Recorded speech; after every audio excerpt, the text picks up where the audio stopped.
जगन्नाथ आज आम एमती गोटे टपिक करवा जे गुरुत्वपूर्ण वास्तु सिद्धांत जमे जमी क्रय करवा केउ जगार जमी किणिले ताहा घर पाई भल एवं केउ भली जमी आम घर कले ताहा वास्तु पाई शुभप्रद होता है। भिडियोटा टिके लंबा हेबो जमा स्किप्ट करिवे नाही एवं शेष पर्यंत देखंतु निश्चित आपण मन को पाइबा एवं सही प्रणाली रे बा सही ट्रिक्स से आपण जदि घर करंती किंबा जमी किणंती वास्तु पाई शुभप्रद होता है। चलନ୍ତୁ जानिबा जे वास्तुर किछि गुरुत्वपूर्ण सिद्धांत जे ए अनुसरण जे पद्धति करी घर करिवो कोनोसी वास्तु दोष नथिबो एवं मंगलप्रद हेबो। जे कोनोसी जमी गृह बा दुकान कारखाना ये जो जगह करा जाए ताको वास्तु कहा जाए।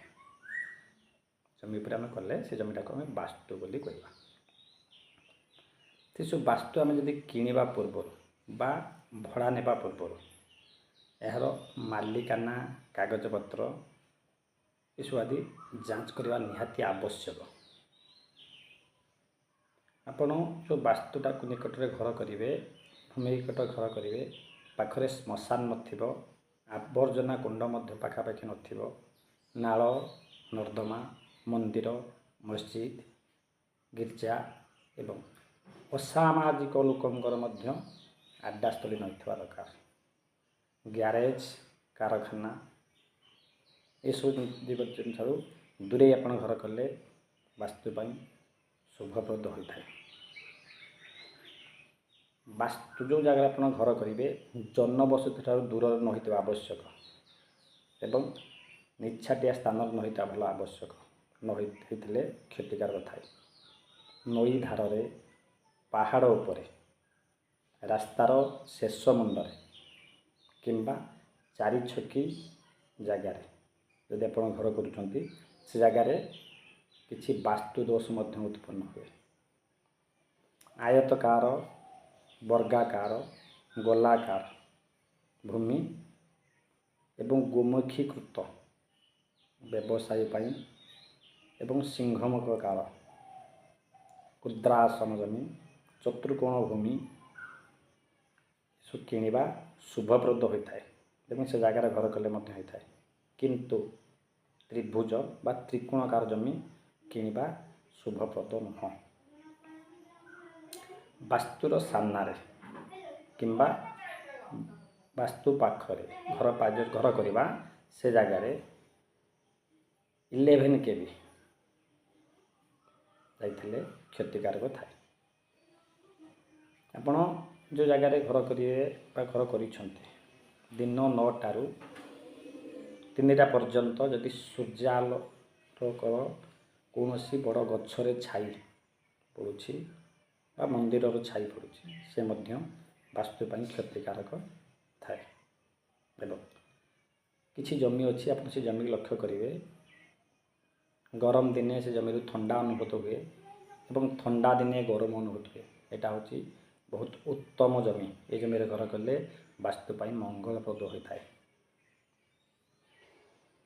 वास्तुर आप जो जगार घर करेंगे घर जगह किणवे बड़ बड़ अट्टालिका जदि बड़ बड़ बिल्डिंग जब थाए चारि साइड्रे ताले मझी जमीटा आप किणवे ना से जमी किणिले मानसिक चापग्रस्त आपण मैंने होते। वास्तुर ईशान्य कोण पूर्व उत्तर कोण यदि अधिक उषार अच्छी ताहले से मध्य शुभप्रद होता है। भूमि रे उठी छोट छोट गछ को आप परीक्षा करेंगे जो जगह आप किणवे बा घर करेंगे से जगार उठी छोट छोट गछ मान 3-4टी गछ को एकजुट कर टाणिबे जदि सहजर उपड़ी आसला ताहले से भूमि दोषयुक्त थाए ଯଦି କଷ୍ଟରେ ଆସେ ବା ଛିଡ଼ିଯାଏ ତାହେଲେ ସେ ଜମି ଘର କରିବା ପାଇଁ ଉପଯୁକ୍ତ ଏବଂ ସେ ଜମି କିଣିଲେ ମଧ୍ୟ ଭଲ ପାଇବେ। ଭୂମିର ଦକ୍ଷିଣ ପଶ୍ଚିମ ଦିଗରେ ଯଦି ଉଚ୍ଚ ପାହାଡ଼ ଅଛି ବା ବିଲ୍ଡିଂ ଅଛି, ଏସବୁ ଜମି କିଣିଲେ ଐଶ୍ୱର୍ଯ୍ୟ ଓ ସମୃଦ୍ଧି ପ୍ରଦାନ କରିଥାଏ।